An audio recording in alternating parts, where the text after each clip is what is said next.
Hi, Dr. Memari again, and today we are going to perform experiment 8 of 1045 lab.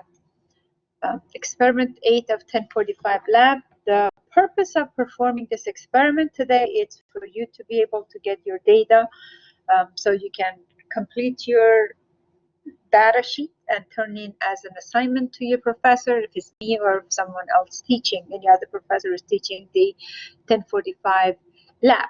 Just going to talk about the theory of this reaction, which is oxidation reduction reaction. This reaction, the purpose of the experiment is to experiment the oxidation or reduction power of different elements. So what's happening in oxidation reduction reactions? Oxidation means lose of electron. Reduction means gain of electron. So if the element, you have the element, that means in free state, element in free state is going to have a zero charge. If the element has a zero charge in the element, the free state, if you mix it with a solution of a different metal ion, if your element is able to lose electron, basically is going to reduce the metal ion from a solution. The metal ion will come out of the solution. So that element is said to be more reactive than the metal ion you had. We did some experiments with the single replacement reaction, which is a type of oxidation reduction type reaction.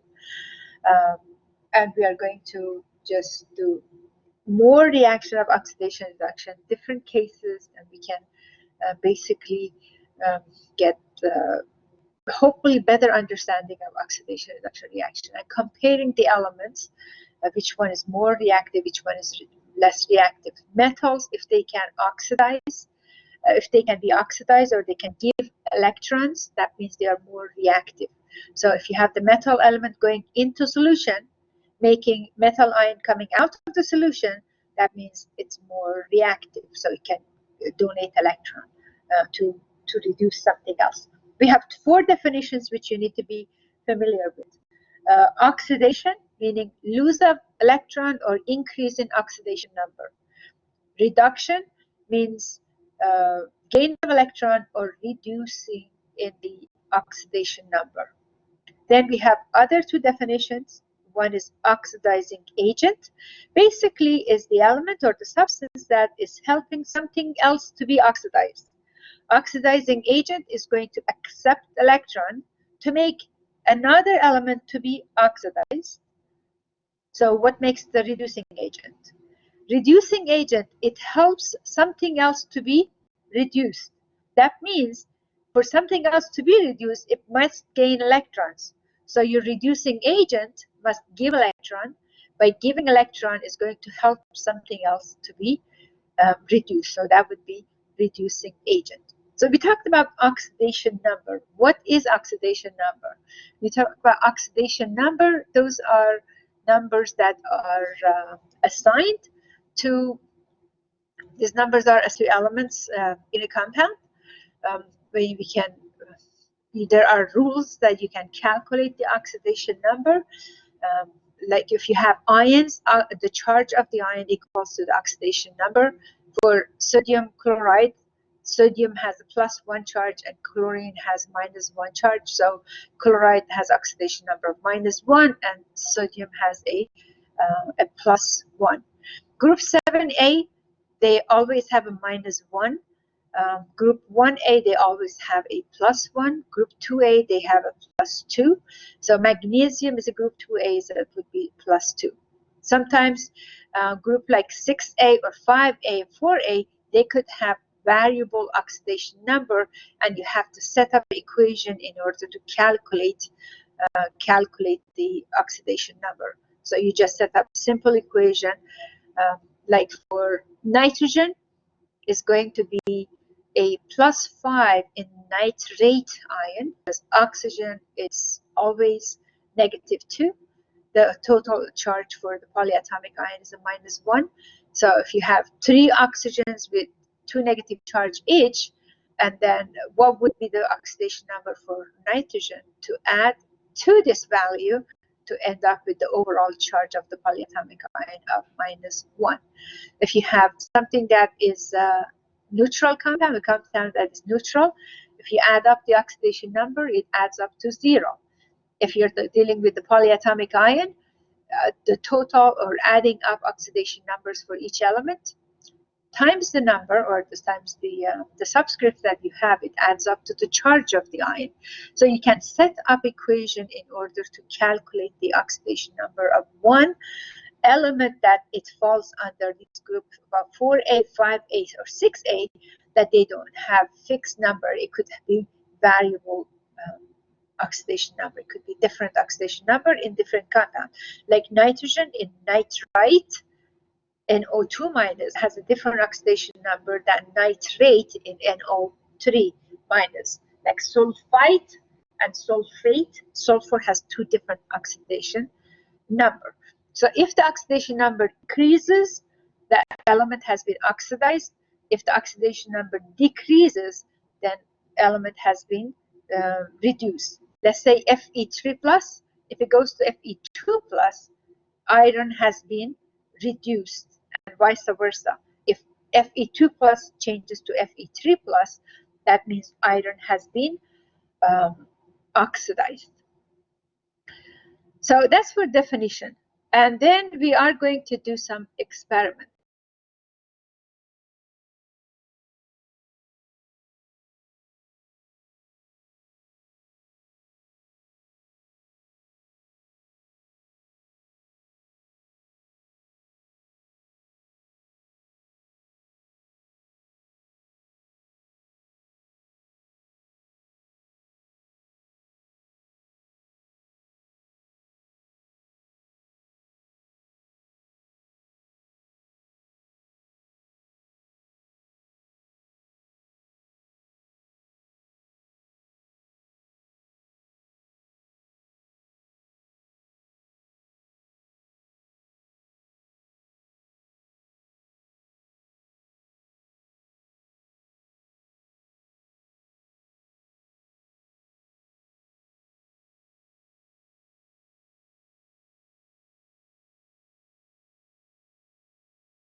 Okay, the computer went down. I had to restart the computer, but the recording continued. So most likely you had some blank or a few seconds or minutes. I'm not sure what's happening until I watch the video. If it stopped recording and started automatically, or you had like a blank page for a while. So anyway, I'm sorry about that interruption. So if zinc changes to zinc ion, that means you have the zinc piece of zinc metal. It goes into solution, then it would change to zinc 2 plus. Basically, has lost 2 electrons, so zinc has been oxidized. If you have copper 2 plus in the solution, if it goes into copper, so when you have the solution blue color of copper sulfate, then you get the particles of copper coming back of the solution. You get the copper solid. That copper solid, any element in free state has a charge of 0. Oxidation number would be 0. The oxidation number is going from 2 plus to 0 by gaining 2 electrons. So 2 definition applies there. Oxidation number has been reduced, so that means it's reduction. The element or the ion has gained electron. That's also a definition for reduction. So reduction has taken place. In terms of zinc, zinc has lost electrons, so that is oxidation. Oxidation number for zinc has changed from 0 to 2 plus, that is also oxidation. So both definition applies. When there is oxidation, there is reduction. So in an oxidation reduction reaction, if one element is being oxidized, another element is being reduced. This example of zinc with copper sulfate, we did that for single displacement reaction as well.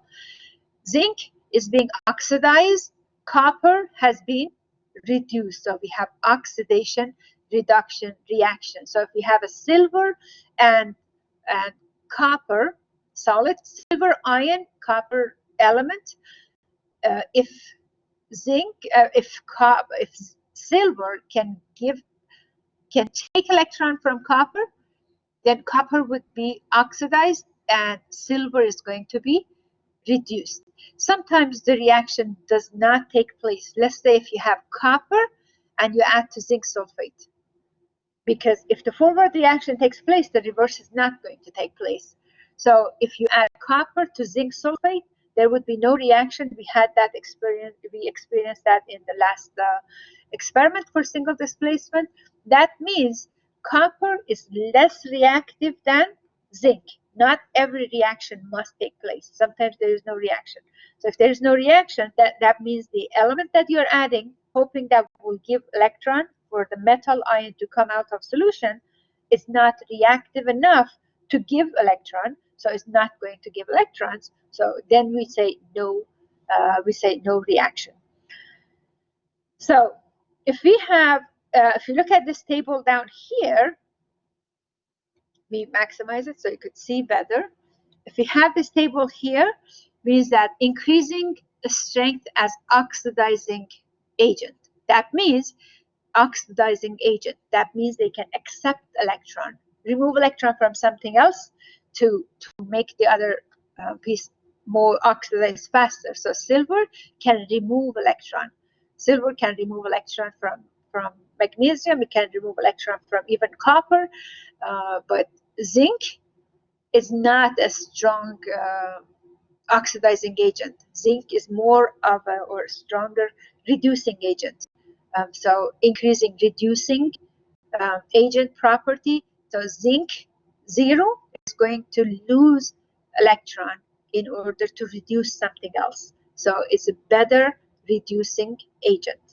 Zinc metal is a better reducing agent, and silver ion is a better oxidizing agent because it wants to accept electron in order to change to silver metal. When I say silver metal, that means silver with the 0 charge. Silver ion has a plus charge, charge for the +1 or +2, but silver is going to be +1. So we are going to perform the experiment based on the experimental procedure. The first part of this experiment, we are going to compare the copper, zinc, and iron to see which one is more reducing, has more reducing power or strength, that means more reactive, and which one is going to be more oxidizing power or the least reactive.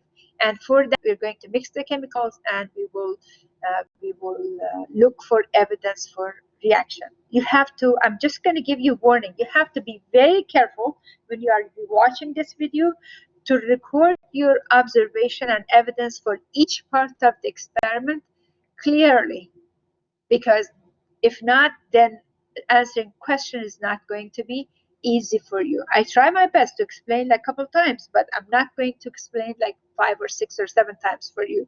I'm going to do like at least like, you know, try to repeat it once or twice, and you can rewind the video in order to record the observation. I try to speak as slowly as possible, but there are many different parts to this experiment. We are doing 4 different parts of the experiment, so we have to finish the experiment within the time frame of that lab allows us to finish. Okay, so I'm going to stop sharing the document. You have the lab manual already. At this point, you purchase from Vital Source the ebook. Make sure you read the experiment. You look at the you look at the procedure, so you can write down what has been added to what in the test tube. So you might see the abbreviation on the test tube, but the full description is in the procedure. Make sure you read the procedure in order to write your observation and complete the data. Okay, first part of the experiment, going to follow the procedure from the lab manual, and I wish you were on the other side so you could help me with this experiment. For the first part of this experiment, going to add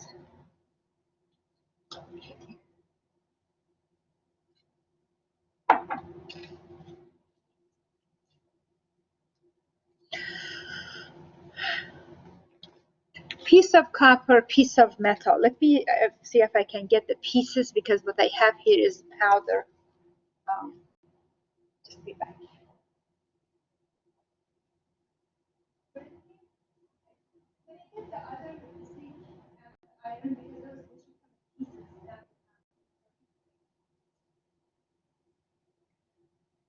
Okay, I'm going to start with the copper that I have, and I wait for the zinc and the iron. It's like a square shape of zinc, please. Okay. So we get the So you need new iron and new zinc? yes. It's a different. I think it's just another one of the same. Yes. Is in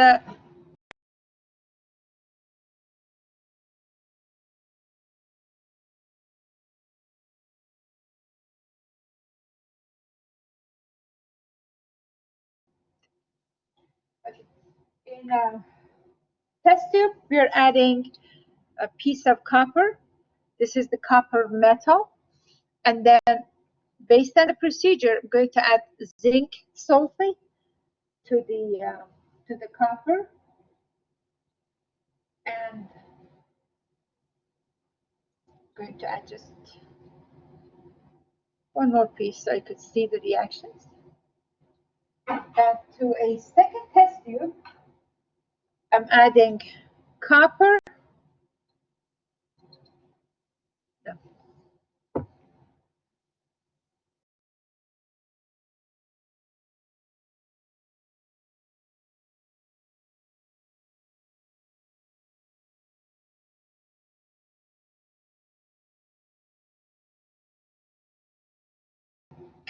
Okay, we are adding zinc sulfate to copper, and then iron sulfate to the copper, and I'm going to add that in the fume hood.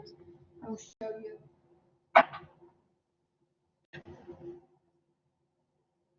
Zinc sulfate, copper.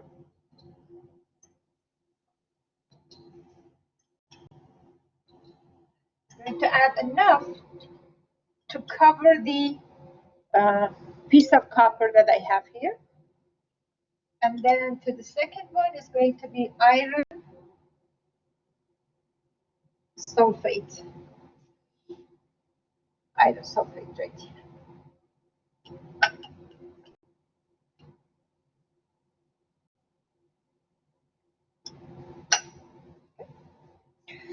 So I have zinc sulfate with copper and iron sulfate with copper. I have to wait for a while because this reaction is not a fast reaction. And what we are looking for evidence for reaction. So we are going to see if the iron particles come out or zinc particle is going to come out. If there is zinc particle, you would see like a black or gray pieces of the zinc coming out, or black gray pieces of the iron coming out. You will see those droplets, or basically powder or grains of the metal at the bottom of the test tube. And if nothing happens, then we know that we can just say no reaction. I'm going to let it stand in a test tube rack get my second set of test tubes ready, and I come back to this.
I got the pieces of zinc.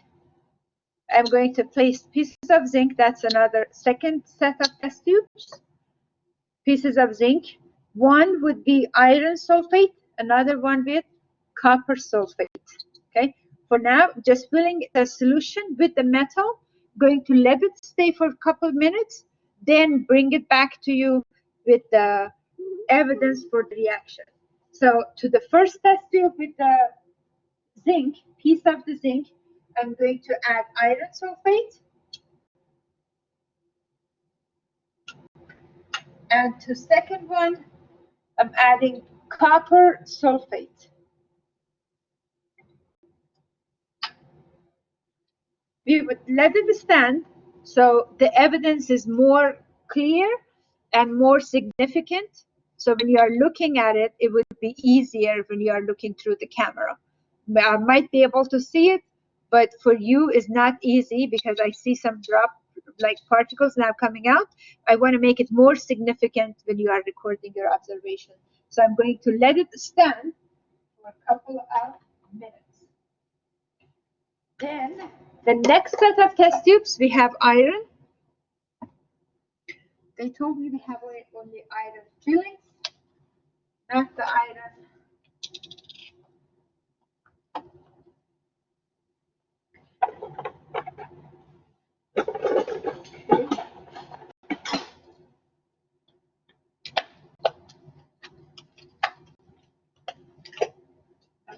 Iron fillings.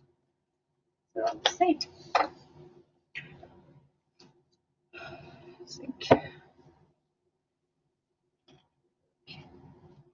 Take some iron fillings and we place in the last two test tubes.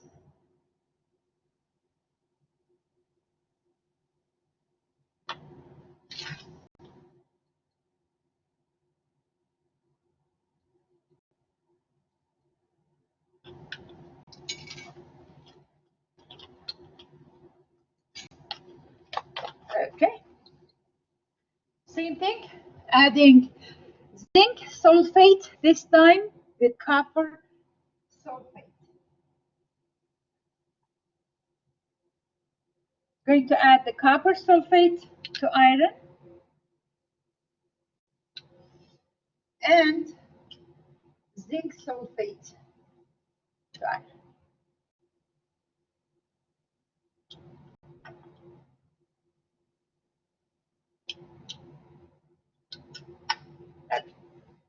Now, for part one, my setup is ready.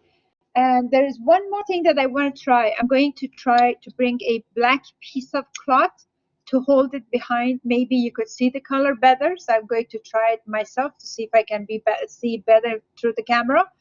and also white background to see which one is going to help you to see it better. Now let me grab a piece of black cloth and white paper. I'll be right back. Just need to bring that black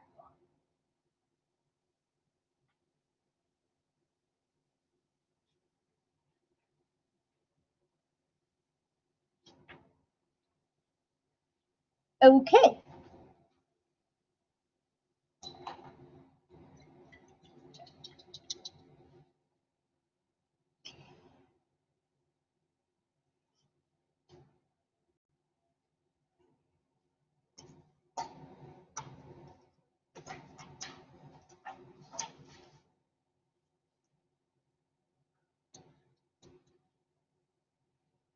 Okay.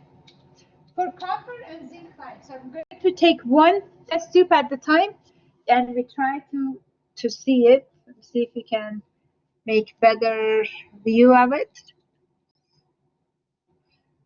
For copper and zinc. Okay, black may not work. White background. Yes, is better.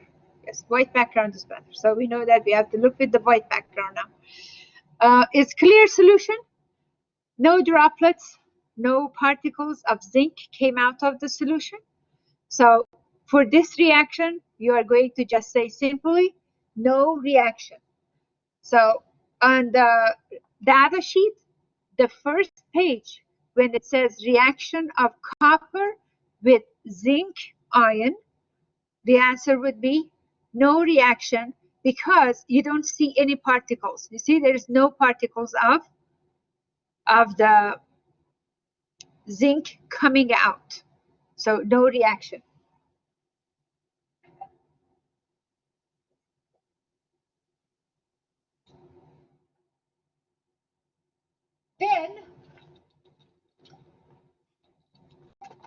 Then we have the reaction of zinc with copper ion. I'm shaking this for you to see those particles. You see those particles? We had this one piece of zinc that is like, it was just like this. I'm going to show you. The zinc that we used, it looked like this. This was the piece of zinc that we had in the test tube, and I showed you before placing in the test tube. But you see those particles that are floating? Those are particles of copper that is coming out of solution. So with the reaction of zinc with copper ion, so the label, zinc with copper ion, okay, zinc with the copper ion, yes, reaction, copper came out of the solution. Done. Next is going to be reaction of iron and copper, iron and copper.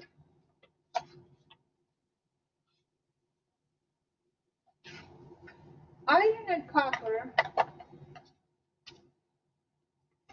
Okay, this one, iron is black color. Okay, iron is black color.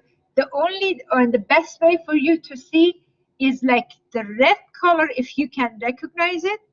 Going to change kind of the angle. The bottom of it is black. The top is the copper, is like a brown color. Copper that is settled. It settles around on top of the iron. So there is a reaction. The mixture, the test tubes that we have is iron with copper ions. Copper came out of the solution because the top of this black powder of copper, of the iron now is red. And the red means formation of copper metal. So copper metal came out of the solution. So yes, there is a reaction. Iron has been oxidized and copper has been reduced.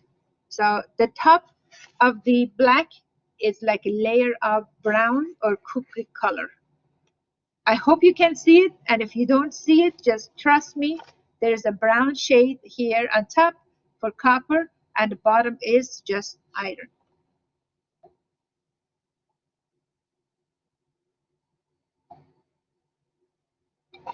Maybe when I mix it, you could see the red color. Oh, actually, the brown color is very obvious now. All around it is brown color. So the brown color is in the bottom of the test tube, the brown color of copper. It's the brown color of copper. So iron with copper ion, or metal ion of copper, reaction. Next, iron and zinc, zinc ion. Iron with the zinc ion. For this one, a clear solution started with a clear solution and it ended up with a clear solution, and that is no reaction. So for iron with zinc ion, so I have iron Fe Zn2 plus. This would be no reaction. There's no change here, no reaction.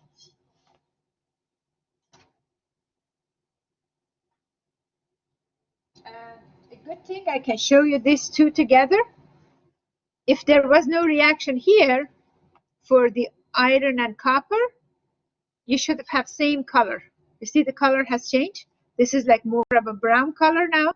This is a black color of iron, or dark gray color of iron. This is more of a brown color. See, it's more of a cupric color there. It's two different colors. So for repeating, iron with the copper, yes reaction. Iron with the zinc ion, no reaction.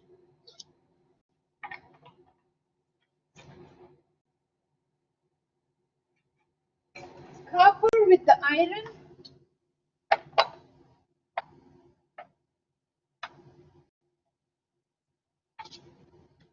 Copper with iron, no reaction. So copper with iron, we got no reaction either. Copper with the zinc, we got no reaction. Copper with the zinc.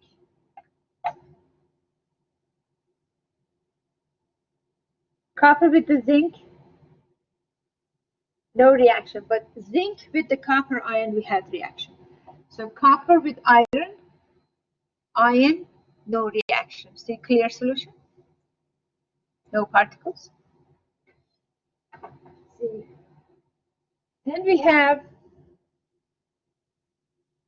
zinc with iron. Zinc with iron.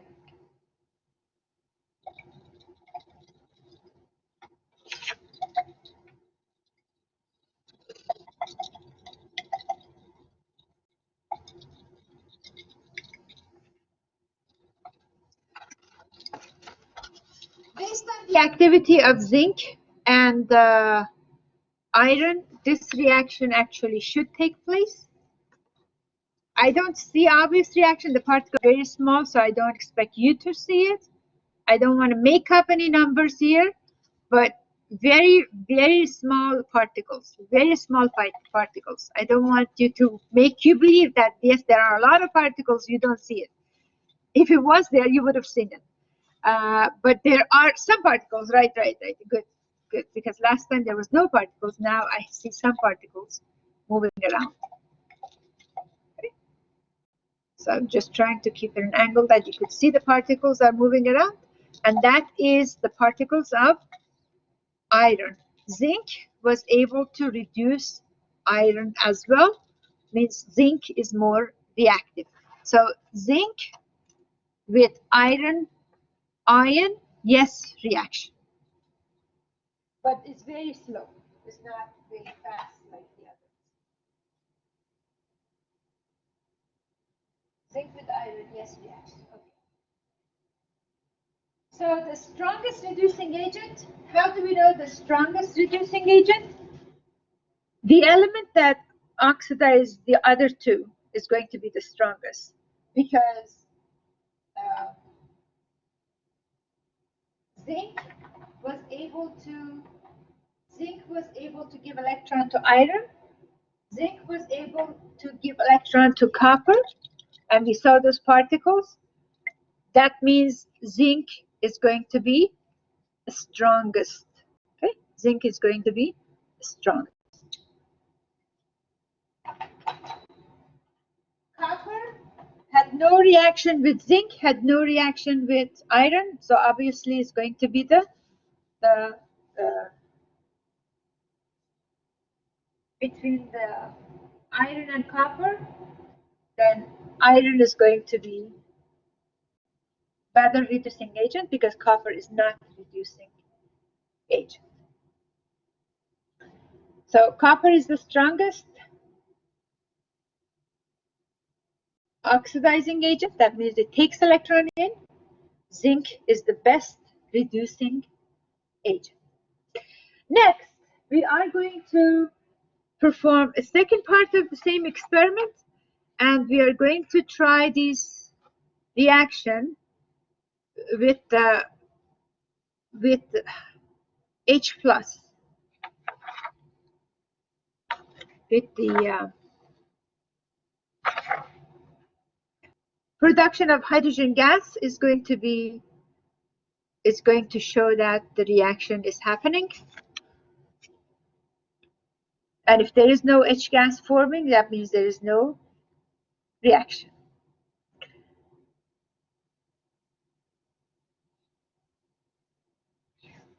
Okay. Part 2 of the experiment. With the hydrogen ion, then we have hydrogen ion which is coming from hydrochloric acid. So we have the 6 molar hydrochloric acid. We are going to add it to copper, to zinc, and to iron, and see which one is going to react faster. The one that it reacts faster, that means is most reactive metal. So zinc, I labeled the test tubes because the experiment is long. I was trying to save some time, so I labeled the test tubes. I have the zinc with the H plus, that means HCl that we are using. Then we have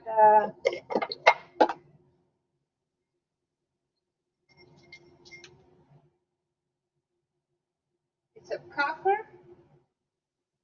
with the H plus, and the third one is iron.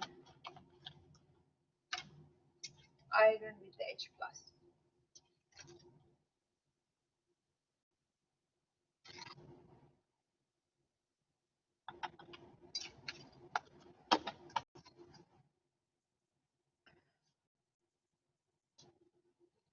Let's see which one is going to react, which one not.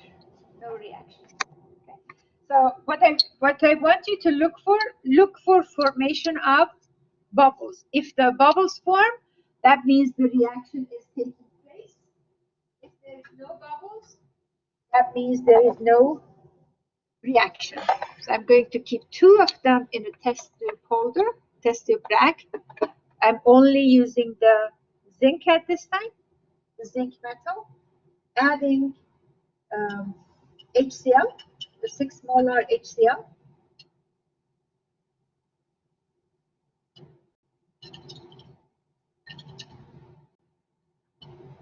Okay. You see the bubbles forming? Should be able to see the bubbles forming. Don't know the background is going to make a difference, but those bubbles are forming, and they are forming really fast. I can use the white background. Makes the difference with the white background. See the bubbles that are forming. It's coming up from the metal, piece of metal. The bubbles are forming. So yes, reaction. Then we have the iron with the HCl.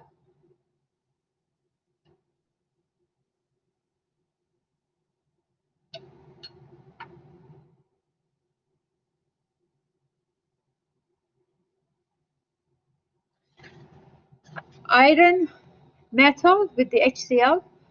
It's forming. Bubbles are forming. For copper was faster, but you could see the bubbles forming here. See, I use it without the white background, with the white background, but look at the bubbles that is forming on top.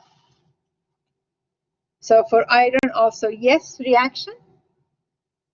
This is iron with HCl. Then we have copper with HCl.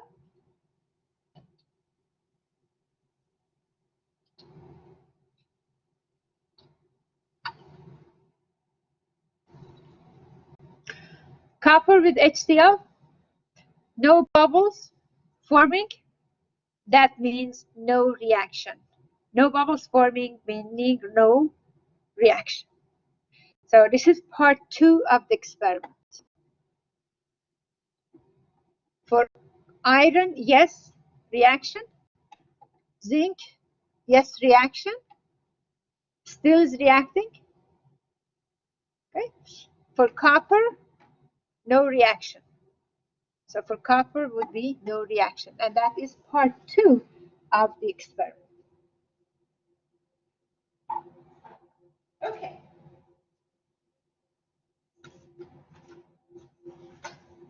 Part 1.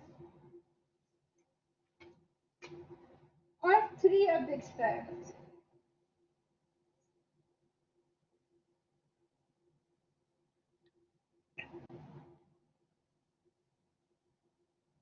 For part 3 of the experiment, this is oxidizing power of halogens. For oxidizing power of halogens, we're trying to see if bromine or iodine is going to remove electron. If bromine is going to remove electron from iodine, or iodide ion or iodine is going to remove electron from bromide ion. So when you say oxidizing power, that means how well they can remove electrons. Okay. Take a test tube. Based on the procedure for part 3, to the first tube, we are going to add bromine water, and add H2O to it, add milliliter of hexane. So we take the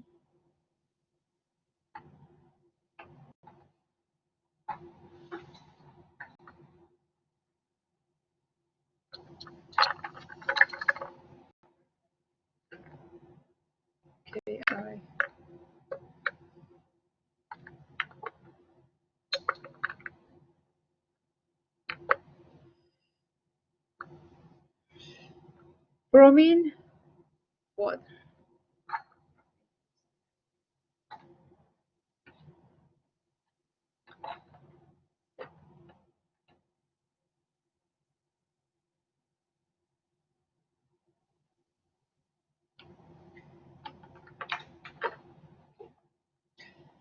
We have the bromine water and hexane. So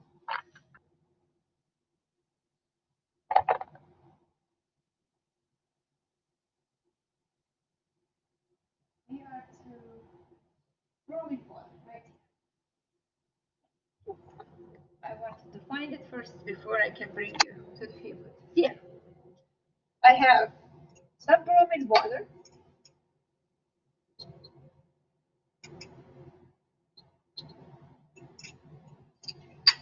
Going to add 3 milliliters of deionized water.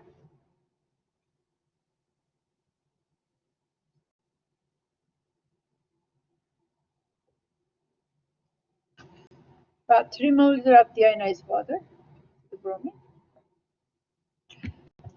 Then we add hexane.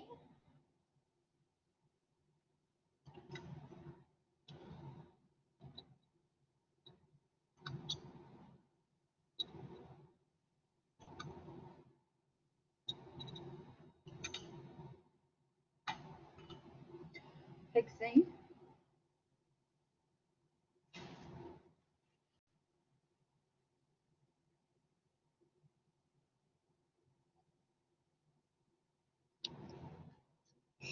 So notice the color, because we need this for later.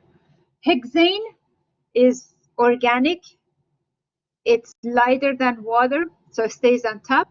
So the color for the bromine is an orange color. There is no reaction here because hexane is not reacting with bromine and water is not reacting with bromine either.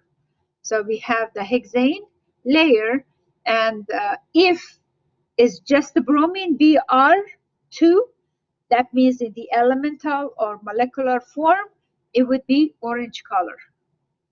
If it goes to bromide, it's going to be different color. But for now, just record that in hexane is orange color. Then we are going to add the iodine. Iodine in methanol. We have to treat similarly. We have the iodine.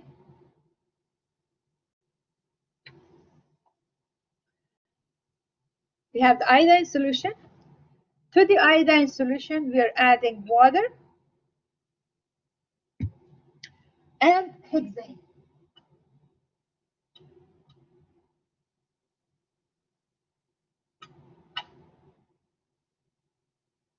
And hexane.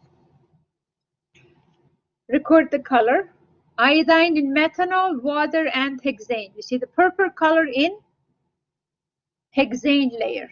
So we have the purple color in hexane layer.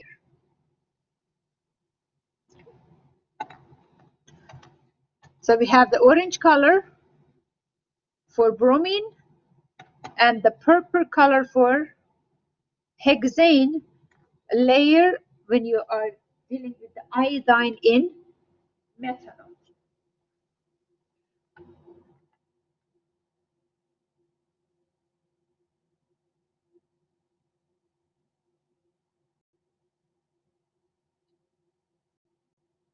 Next, we want to add ion to each one of these test tubes and find out what's going to happen if we add the ion, let's say iodide, or to the bromide ion. So we are going to add the KBr with the iodine methanol, KBr with iodine methanol. So KBr with iodine methanol. This is my KBr solution. KBr solution.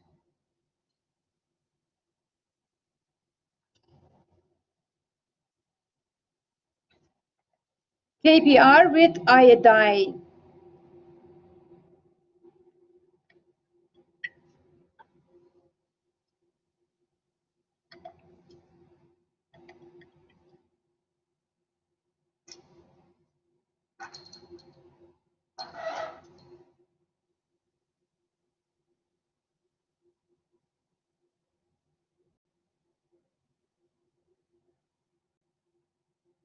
Okay. So I have the KBr and then iodine is a brown color solution now, orange color. And when I add hexane, see what happens when we add hexane. With 1 milliliter, then 1 milliliter of the hexane is added.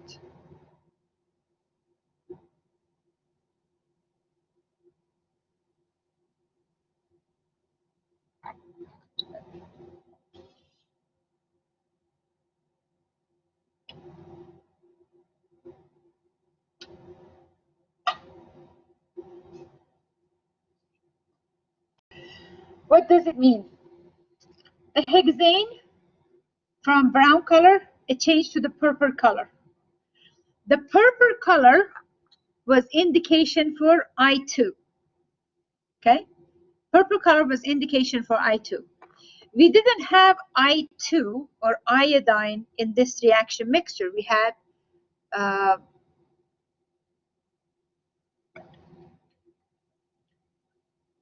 okay. The I2 is coming to the hexane solution. Okay? So the purple color, the brown color changed to the purple color.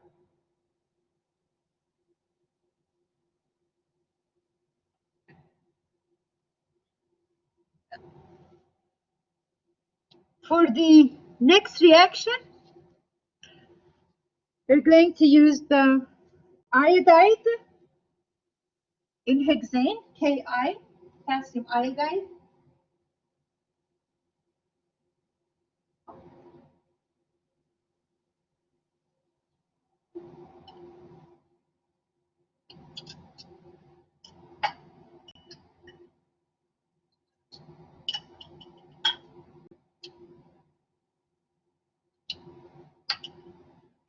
We're adding potassium iodide with bromine water. So potassium iodide with bromine water. And we add the hexane.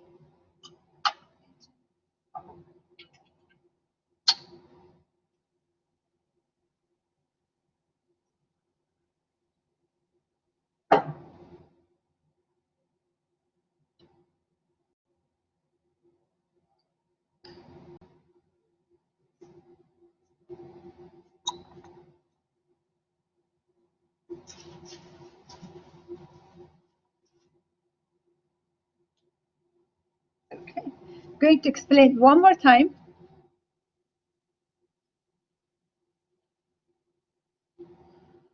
The color, when you add the Ki and Br2, the color of hexane did not change. It remained the same. This means there is no reaction here. No reaction, meaning that bromine is not removing electron from iodine. So bromine is not a good oxidizing halogen. But in this case,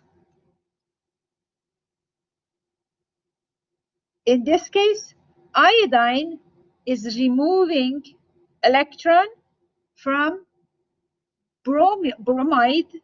So iodine is a good oxidizing agent.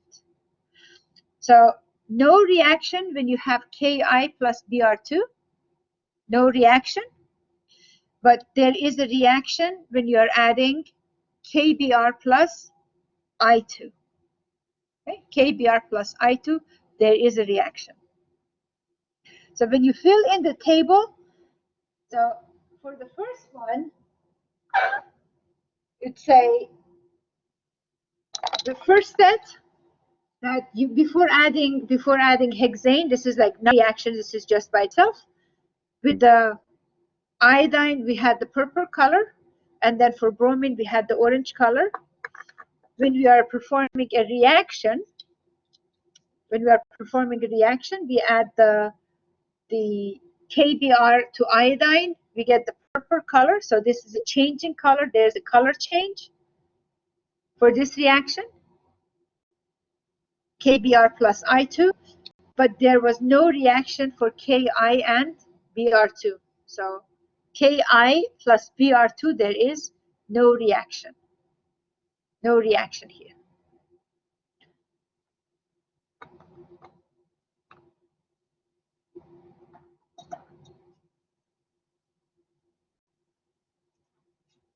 So the difference, it's like iodine and then iodide, bromine, bromide. So you have to be watching the video in order to get this. See, you have the bromine with iodide, no reaction. Bromine, diatomic element, plus iodide, ion, no reaction. But iodine, diatomic element, with the KBr or bromide ion, there is a reaction.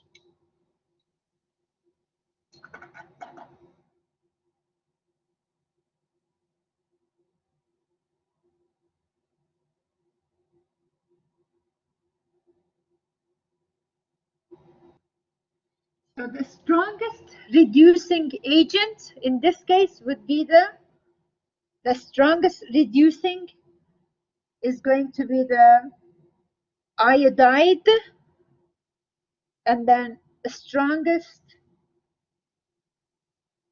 Oxidizing agent would be Br2. Br2, strongest oxidizing agent. The strongest reducing agent is going to be the I minus.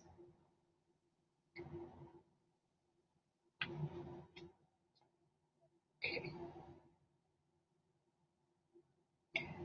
Part 4 of this experiment, we're going to see if any of the bromide or iodide ion, if they can reduce Fe3 plus to Fe2 plus or not. We're going to follow the procedure, and we're trying to find out with part 2 if iron 3 iron 2 couple, if we can, if the reaction with the in a reaction with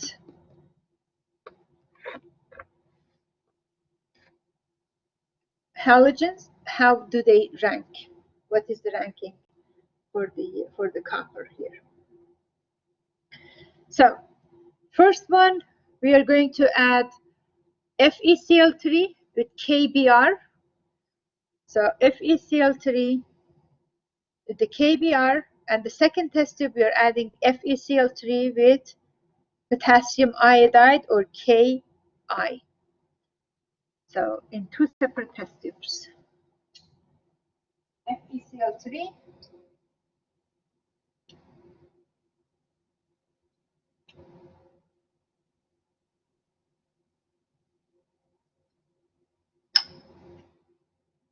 KBr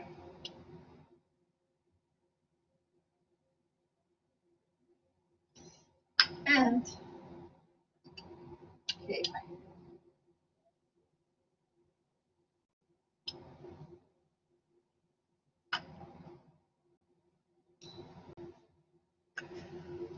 In one test tube, I have FeCl3 with KBr, and the other one I have FeCl3 with Ki.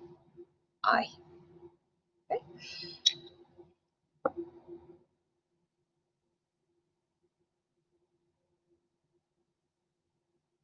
So we want to add 1 milliliter of the hexane to each of these test tubes and look for the color of the hexane layer.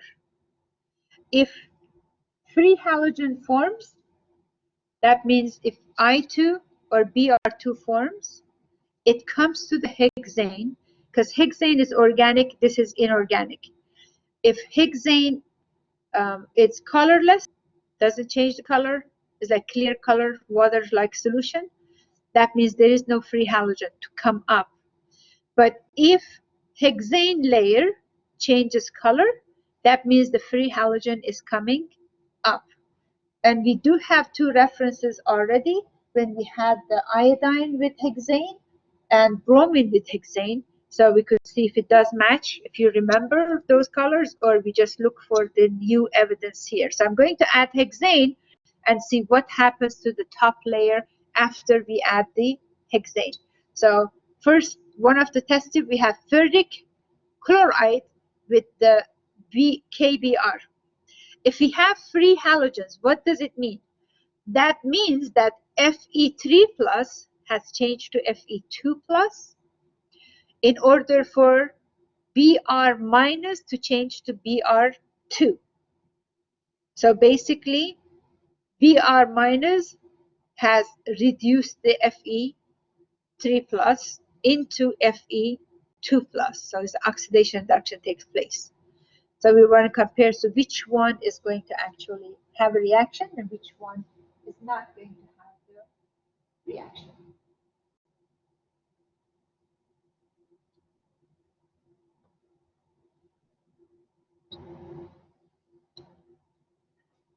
So let's add hexane.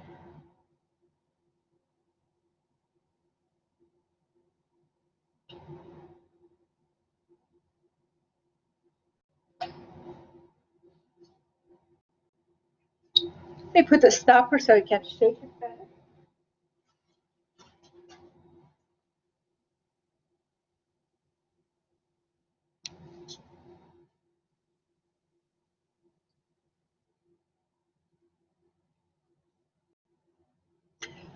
Okay, what do you see? Top layer. A purple color. What does it mean, purple color? Purple color means that I2 was produced. So FeCl3 with Ki actually reacted. There is a reaction. So it was a reaction because I2 was produced, because when we had I2 before, this is the I2 we started with. See purple color on top? This is the purple color, so that means I2 was produced in this reaction. So there is a reaction. For this reaction, bromine, it did not form, no reaction. So FeCl3 with KBr, no reaction. FeCl3 with this, with KBr, there's no reaction. So with bromine, no reaction. With iodine, yes reaction. With iodide, yes reaction, because we got the purple color up here. So what's going to happen in ranking? And FeCl3 is going to be between the KBr and Ki. So you're going to, in terms of the reactivity, is going to be between the two.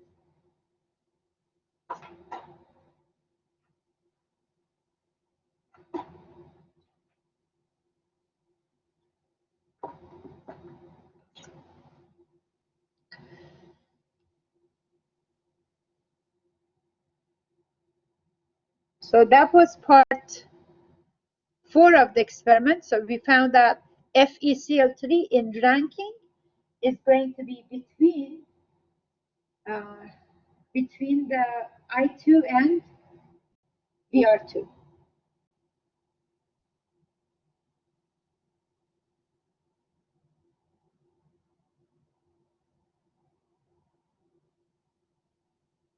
So for Br minus, there was no reaction. Now we are going to go to the look for reactions of halogens. That's in part 4. Reactions of halogens with, I'm sorry, part 5. Reactions of halogens with metals. It is a long experiment. You probably have seen the last experiment, even though it had more paperwork for you to perform the ionic equation, net ionic equation, and all that, but it was very easy in terms of the evidence and very easy to do data analysis. Here, you just have to be a little bit more careful. This is more of a ranking and trying to see if this is more a stronger reducing agent or is a stronger oxidizing agent. If you record your observation and listen to the video, I'm giving all the answers. You just have to make sure to grasp it and place in proper lines in your data sheet, basically. So with the next reaction, which is the reaction of halogens with metals, we are going to start with 5 grams of copper and add bromine. So we add copper with bromine. Copper metal with bromine.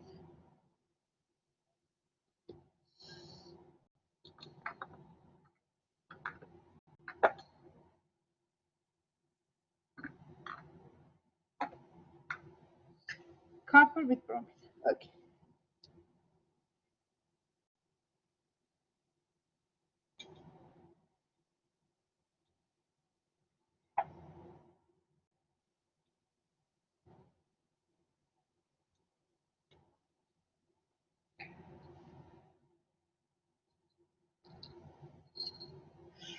With bromine,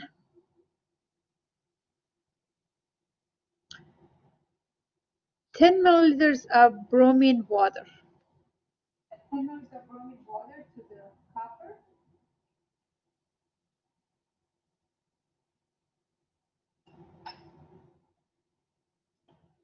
Copper plus the bromine water.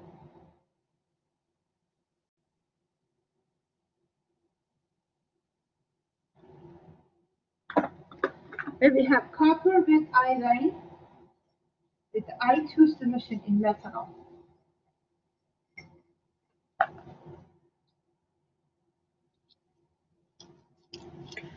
It's about 5.5 grams of copper. Just have to cut the pieces so they can go down. I'm going to add iodine for the next part of the solution. This is iodine in.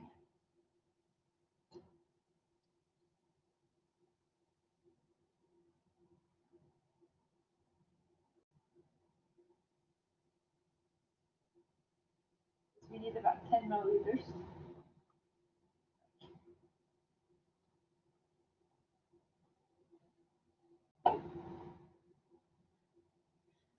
Copper with iodine and copper with bromine.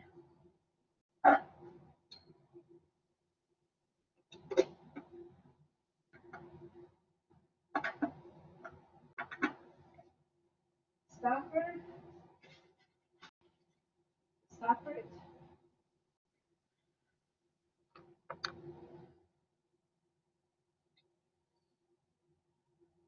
Basically, we want to make sure that if there is a reaction, the reaction would take place. What type of reaction do you expect here? Of course, this reaction is oxidation reduction reaction. So what is going to be oxidized is the copper. Copper is going to lose electron if it happens. Copper would lose electron, and bromine, when it's reduced, would change to Br minus. Bromine would change to Br minus. And we can test for it if the Br minus has formed or not. So for now, we're just mixing the two to see if the Br minus is forming or not, because it's oxidation reduction type reaction. So you know what we're trying to figure out. We are mixing copper with Br2, mixing. If copper goes into solution, we cannot take out and weigh if it's less than 0.5 or not. That's not be very practical. But if we have a way to test it, if there is a Br minus in the solution, then we can easily say that, yes, this reaction has taken place because there was a Br minus in the solution, and the next step of the experiment, I was able to test for Br minus. But first, we have to give time for this reaction to happen. So we have to just shake it well and give it time for the reaction to happen.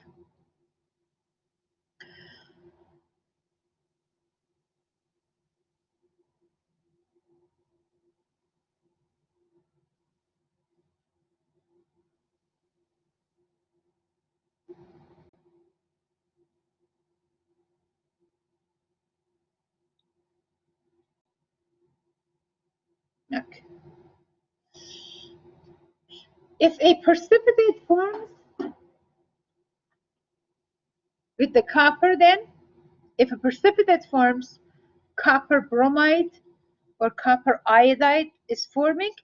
So we're going to shake it and wait until we see that if bromide forms, we're going to see a precipitate. If iodide forms, we will see precipitate. I don't see any, and I'm not making the numbers, so I'm going to just have to be patient and wait for one of them, for the precipitate to form for at least one of them, so I can bring it back to show it to you. Because it says to shake and wait, I'm just shaking like periodically one and then alternatively.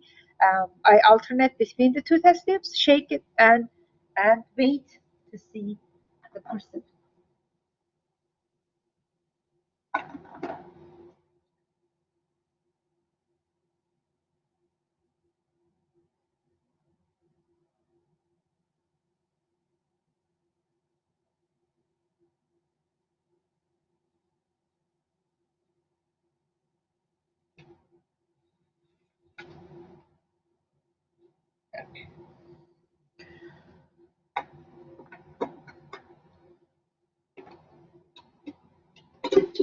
Have to do some housekeeping, clean up.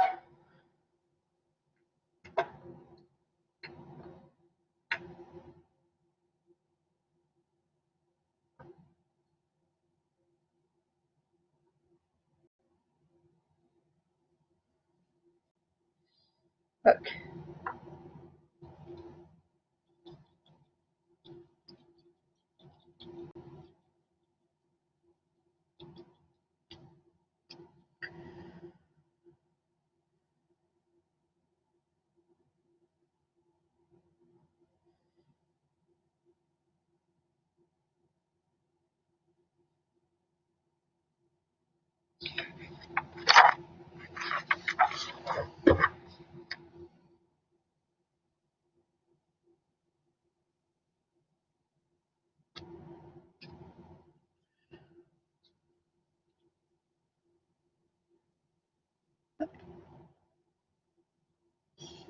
For the presence of Br minus here, want to see if there is a Br minus formed or not.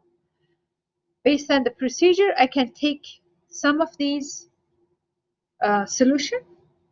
I take the solution, 3 milliliters of this solution, transfer to the new test tube, and I add silver nitrate. Silver is going to form a precipitate with bromide. So if precipitate forms, that's the proof that Br minus was in the solution. So I'm going to get 3 milliliters only and leave the rest. I'm adding silver nitrate. So if the precipitate forms, then we know that we have a,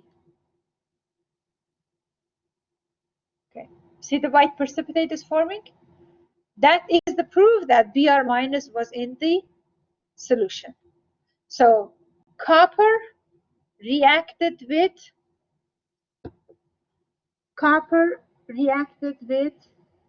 Br2, and it gave copper bromide solution. Copper bromide solution was tested with silver ion to see that bromide was present. So we have the copper bromide solution now here. So there was a reaction between copper and iodine. So we tested with the silver nitrate to make sure bromide was in the solution.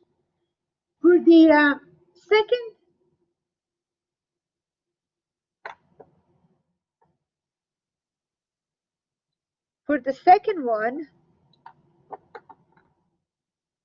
with the 3 milliliters, let me just get that. With the iodine solution,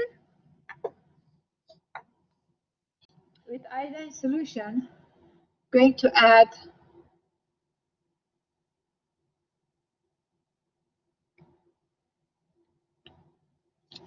if I want to know if there is a copper 2 plus in the solution, if I want to know copper 2 plus, if copper 2 plus is in here, if I add ammonia, ammonia is going to give me blue color.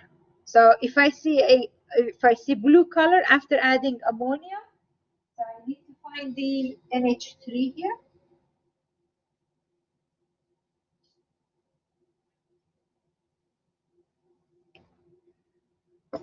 This was the copper plus iodine, with at this point is basically copper plus iodide, copper iodide solution. If I add ammonia and copper 2 plus is there, it would change to blue color. So formation of the blue color, formation of this blue color, it shows that the Cu2 plus was present. So blue color has formed. Maybe with the white background, it's easier to see. That is actually blue because my white gloves doesn't show that blue shade. Okay? A shade of a blue color. Fine.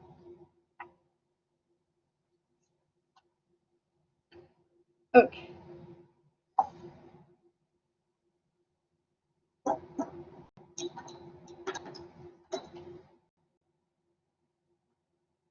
Yeah. Copper iodide with silver nitrate. Copper iodide with silver nitrate. You probably know already what I'm trying to test. copper iodide with silver nitrate and trying to see if a precipitate forms. If the precipitate forms, that means we have, if the precipitate forms, that means we have iodide ion. You see the white precipitate is forming? So that means we have iodide, I minus. So the reaction has taken place.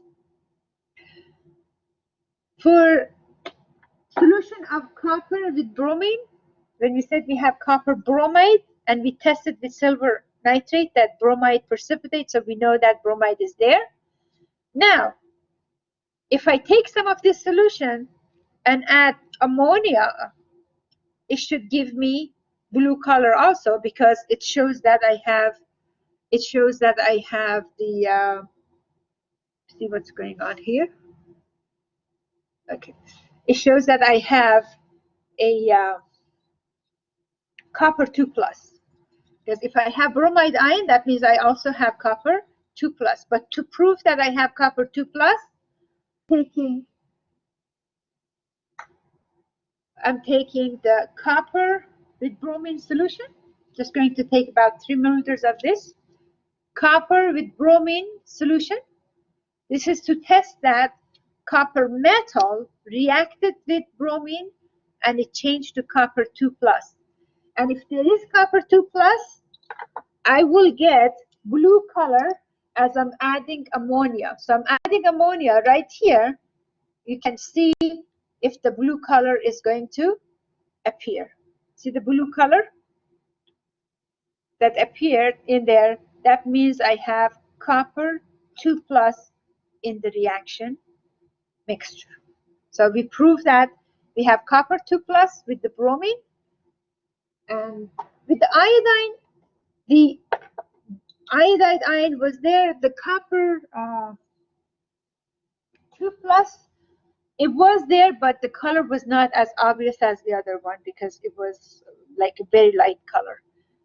Or because of due to the brown color of iodine, it kind of faded the blue color to like a green color, so you didn't see that dark blue color here. It's a light blue color. We can say that it was light blue color, and then the other one was a dark blue color.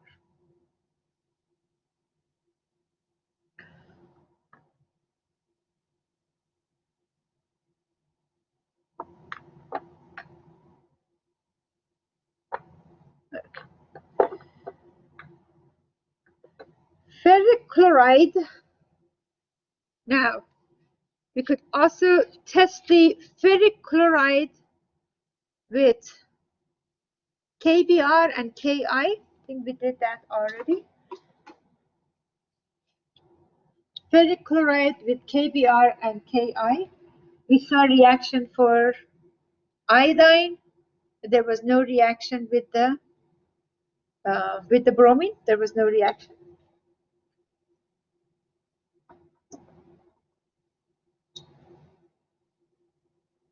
We can do the same reaction, and instead of adding hexane, we could add K3. We could add like a ferric cyanide, and if we have ferric cyanide to it, it can prove that there is a Fe2 plus or Fe3 plus in that solution also. I missed that part. Just going to see where is it, part of this part 5 or part 4, and I will tell you right now. It's part of the procedure. So NH3.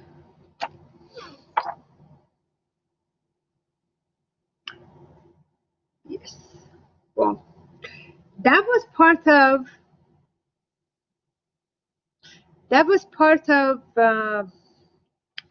experiment 4, part 4 of the experiment. We already tested with the hexane to look for the evidence for formation of the free halogens.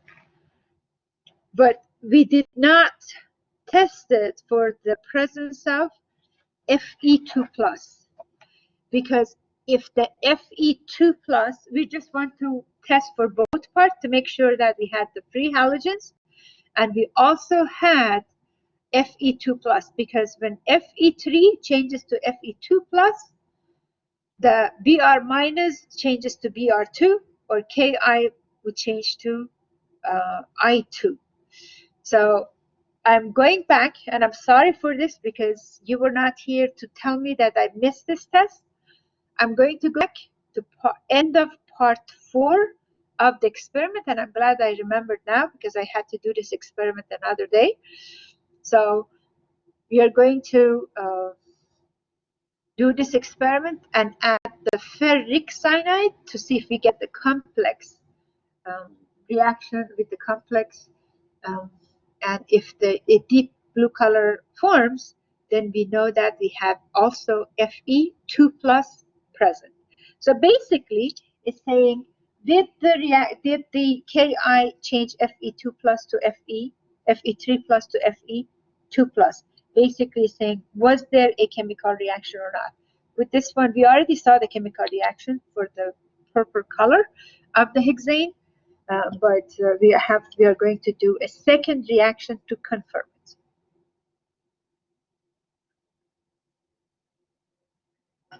So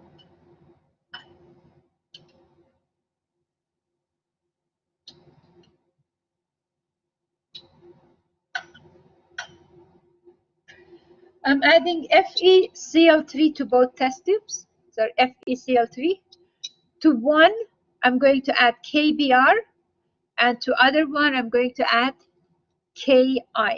We might have reaction for one and no reaction for other, but we have to test it to see and compare it. Okay, so I'm adding KBr to this test tube that is labeled KBr, and Ki to the one that is labeled Ki.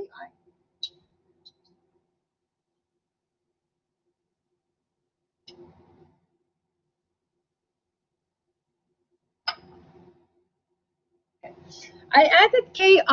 There's a color change, but the color change, it just went from orange color to dark orange color.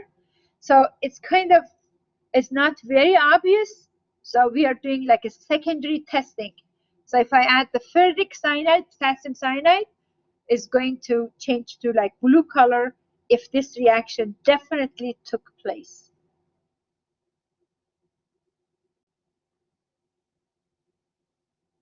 Defined by KBr.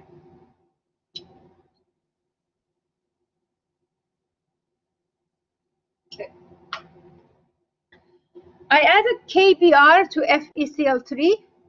I don't see any reaction. We didn't see this reaction before, so maybe there's just no reaction between FeCl3 and KBr, but there is a reaction between FeCl3 and Ki. So ferric chloride reaction with them. So let me add the drops of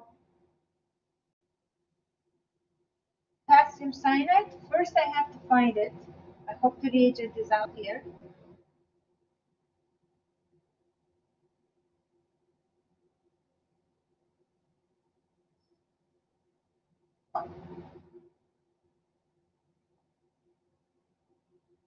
Okay. Yes, the reagents. So, going to add to both of them. We'll see that. First, I'm adding to the KBr on this side, light yellow color, to the KBr. A dark blue color, a formation of deep blue color. It shows that you have Fe2 plus. For this one, also, it's changing to dark blue color, and that means there is a reaction of Fe2 plus, formation of Fe2 plus. So both of them actually showed Fe2 plus. So Fe2 plus is present for both of them. That was end of part 4 of the experiment.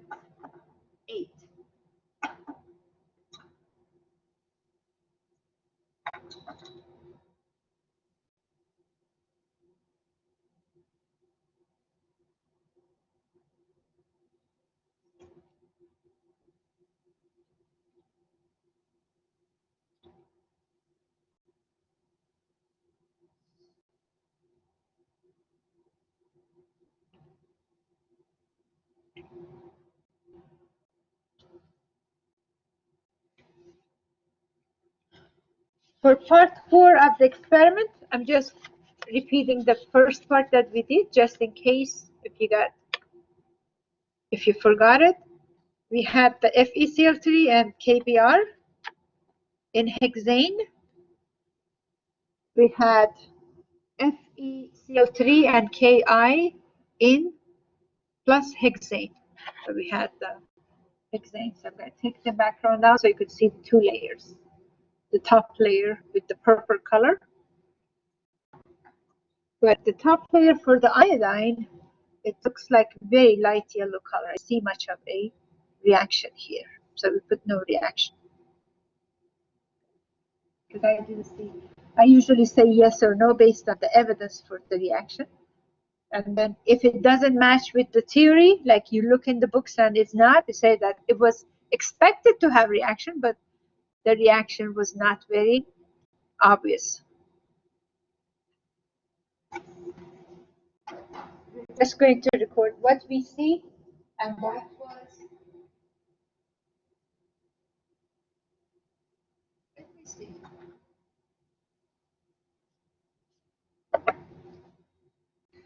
Because if it was a reaction, it would have looked like this. This is the Br2 with the hexane. This is not similar.